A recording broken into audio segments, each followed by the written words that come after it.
अक्सर हमसे कहा जा रहा है कि हम सूबा मांग के शहरी सिंध का मुल्क के अंदर को तफरका क्रिएट करने की कोशिश करते हैं। हालांकि मुल्क का आइन 239(4) के तहत मुझे हक देता है। जब मैं शहरी सिंध सूबे की बात करता हूं तो खुदा न खास्ता मैं इसमें किसी एक कौमियत या अकलियत की बात नहीं कर रहा, मैं पूरे शहरी सिंध के अंदर रहने वाले लोगों की बात कर रहा हूं। मगर ये वो लोग कौन है जो मेरे इस हक के खिलाफ खड़े होते हैं, आवाज उठाते हैं? ये वो लोग हैं जो मेरी 71% मतरूका सिंध की जमीन पे कब्जा करते बैठे।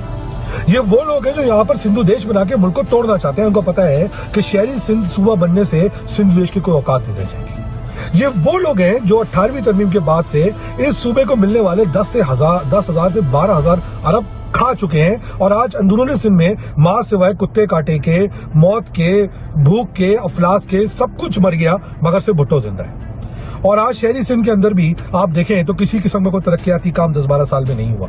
ना स्कूल बने, ना यूनिवर्सिटियां बनी, ना नौकरियां मिली, ना अस्पताल बने, बल्कि ये आपके डोमिसाइल पे भी कब्जा करके आपके हकूक को मार रहे हैं। हमारे दरमियान भी लोग हैं जो ये समझते हैं कि सूबा शायद नहीं बनना चाहिए और हमें उम्मीद है कि हमारी बात मान जाएंगे और वो अक्सर हमें 2 तिहाई की दुहाई देते रहते हैं। भाई, हम 70% इस मुल्क का टैक्स देते हैं।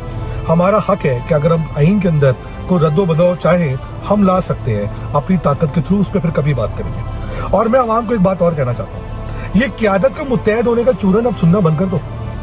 आपस में मुत्तहद हो जाओ सूबे के नाम पे, क़यादत खुद मुत्तहद हो जाएगी। ये क़यादत मुत्तहद नहीं होगी तो वो रद्द हो जाएगी। इंशाल्लाह सूबा तो बनेगा।